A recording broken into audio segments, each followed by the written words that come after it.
ප්‍රජාතන්ත්‍රවාදය නිසි පරිදි පවත්වාගෙන යාමට අවශ්‍ය වන්නේ කරුණු කාරණා ගැන දැනුම නොව නිසි අධ්‍යාපනය බව ප්‍රකාශ කළේ ඉන්දියානු ජාතික නිදහස් අරගලේ නියමුවා වූ මහත්මා ගාන්ධී. මෙරට ප්‍රජාතන්ත්‍රවාදය නිසි පරිදි පවත්වාගෙන යාම සඳහා මෙරට නිදහස් අධ්‍යාපනයෙන් දෙනු ලබන දායකත්වය සුළුපටු නොවේ.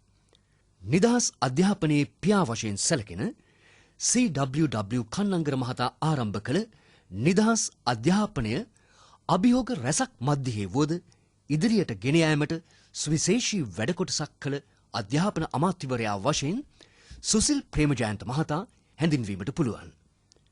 වාමාංශික දේශපාලනයෙන් ඒ වගේම ශ්‍රී ලංකා නිදහස් පක්ෂයෙන් හා තම පියාවන S.A.D. කරුණාපාල මහතාගෙන් ලැබුණු ආభాෂය ඔස්සේ සුසිල් ප්‍රේමජයන්ත මහතා එදා සිටම පෙනී සිටියේ ප්‍රතිපත්තිගරුක දේශපාලනයක් වෙනුවෙන්.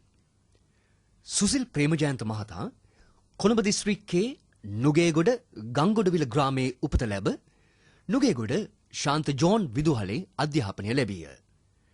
1977 සිට 1985 වන තෙක් ලංකා බැංකුවේ සේවය කළ අතර 1982 දී කොළඹ විශ්වවිද්‍යාලයෙන් නීති උපාධිය ලැබ 1985 දී නීතිඥයෙකු ලෙස දියුරුම් දී කොළඹ මහාධිකරණයේ අපරාධ නඩු පිළිබඳ නීතිවේදියෙකු ලෙස වෘත්තීය ජීවිතය ආරම්භන ලදී. 1989 දී ප්‍රසිද්ධ අපරාධ නඩු ලෙස සැලකූ පුංචි බොරැල්ල පාර්සල් බෝම්බ නඩුව, පාර්ලිමේන්තු බෝම්බ නඩුව ඇතුළු ප්‍රසිද්ධ අපරාධ නඩු ගණනාවක නීතිවේදියෙකු ලෙස පෙනී සිටමින් 1985 සිට 1995 දක්වා නීති වෘත්තියෙහි යෙදුණි. 2004 දී ශ්‍රී ජයවර්ධනපුර විශ්වවිද්‍යාලයේ පශ්චාත් උපාධි ආයතනයෙන් රාජ්‍ය පරිපාලනය පිළිබඳ පශ්චාත් උපාධිය ලබාගත් අතර කළමනාකරණය පිළිබඳ ආචාර්ය උපාධිය සඳහා සූදානම් වෙමින් සිටී. 1991 දී කෝට්ටේ නගර සභාවේ උපනගරාධිපති ලෙස ශ්‍රී ලංකා නිදහස් පක්ෂයේ අත ලකුණින් තරඟ කර ජයග්‍රහණය කළේ සුසිල් ප්‍රේමජයන්ත මහතාගේ පියාවන S.A.D. කරුණාපාල මහතාගෙන් ලද දේශපාලන ආభాෂය නිසාය.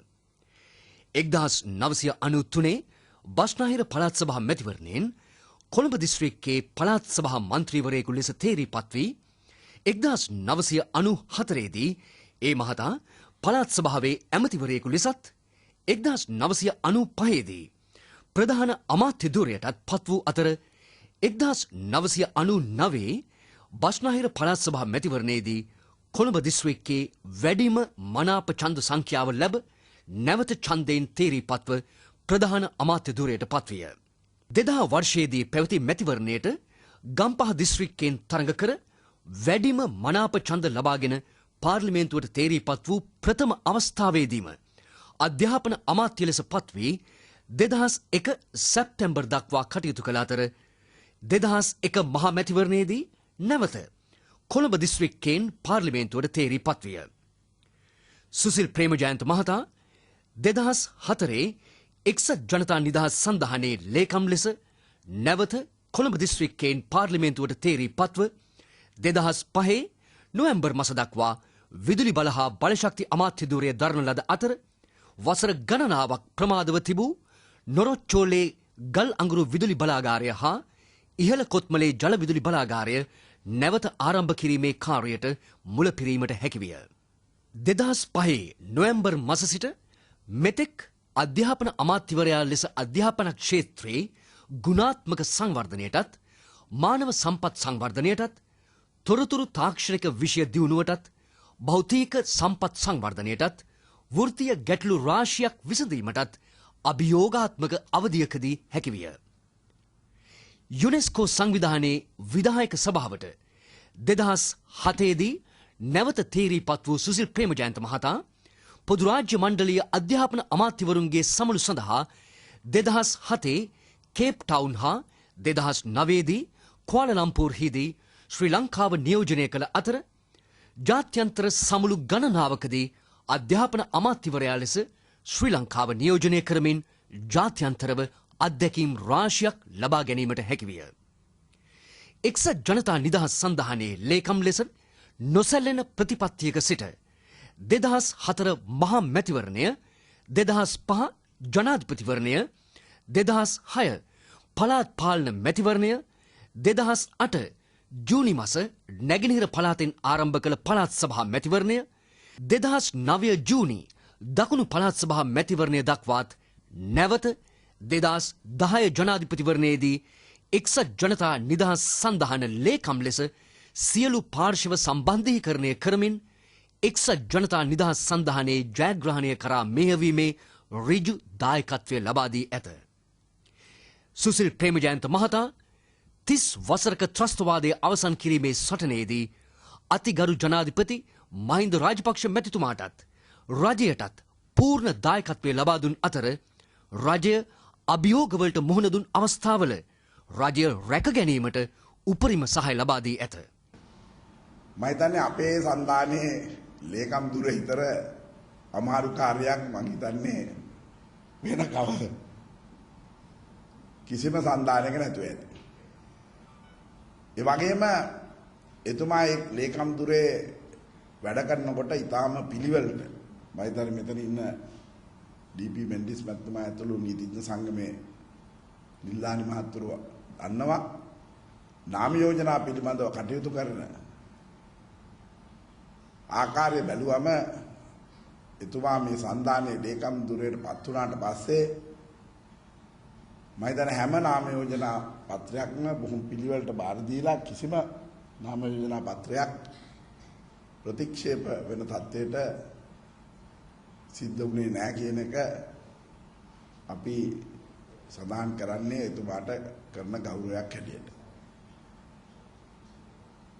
මොකද එතුමා හැම දෙයක්ම මොනතරම් දක්ෂ උගත් පිරිස් බැලුවත් එතුමාගේම අතින් ඒවා පරීක්ෂා කරලා ඒ සියල්ලක්ම ඉෂ්ට කරන එක අතිගරු ජනාධිපතිතුමා ඕන වෙලාවක අහන්නේ සුසිල් දැක්කද කියලා. ඕනම ලියවිල්ලක් අවසානයේදී බලන්නේ අහන්නේ එච්චරයි.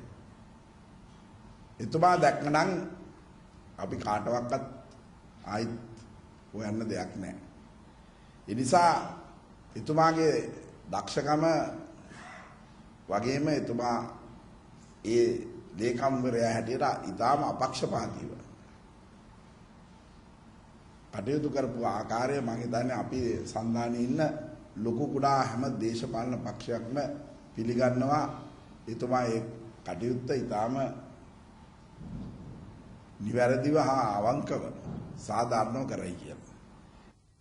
වසර 20ක ක්‍රියාකාරී දේශපාලනයේදී දූෂණ වංචා චෝදනාවල ඉලක්කයන් බවට පත් නොවි පළාත් පදනමෙන් සිදු වූ දුර්වලතා සඳහා ජාතික ප්‍රතිපත්ති තුලින් විසඳුම් ලබා දී සමාජ සාධාරණය හා නීතිගරුක ලෙස ප්‍රශ්න විසඳීමටත් උත්සුක වූයේ යහ පාලනයක් ඇති කිරීමේ අරමුණ ඇතිවයි. කෝප් වාර්තා ගැන කියනවා දූෂණ වංචා චෝදනා ගැන කියනවා ඔය කොහේ හෝ අකුරක් හෝ වචනයක් සුසිල් ප්‍රේමජයන්ත කියන නමට තිබුණද කියලා තමුන්නාන්සලාගෙන් මම අහනවා. අධ්‍යාපන ක්ෂේත්‍රය වෙනුවෙන් සුසිල් ප්‍රේමජයන්ත මහතා නිහඬව සිදු කළ කාර්යභාරය අති විශාල බව අමුතුවෙන් කිව යුතු නැත. සාක්ෂරතා අනුපාතය අනුව දකුණු ආසියාවේ මුල් තැනට ශ්‍රී ලංකාව පත්වීම තුළින් පෙන්නුම් කෙරෙනුයේ මෙරට නිදහස් අධ්‍යාපනය නියමාකාරයෙන් ක්‍රියාත්මක වන බවයි. මේ වන විට ශ්‍රී ලංකාවේ සාක්ෂරතා අනුපාතය 93% දක්වා වර්ධනය වී ඇත. පළමු ශ්‍රේණිය සඳහා පාසල් පද්ධතියට ඇතුළත් වන ශිෂ්‍ය පිරිස 98% ඉක්මවා තිබීමද විශේෂ සිද්ධියකි. අධ්‍යාපන ක්ෂේත්‍රයේ මෙම ප්‍රගතියට ප්‍රධානතම හේතුව ශ්‍රී ලංකාවේ නිදහස් අධ්‍යාපනය සාර්ථකව ක්‍රියාත්මක වීම බව අධ්‍යාපන විශ්ලේෂකයෝ පෙන්වා දෙති. අභියෝග රැසක් මැද්දේ වුවද නොසැලී නිදහස් අධ්‍යාපනය රැක ගැනීම සඳහා අවශ්‍ය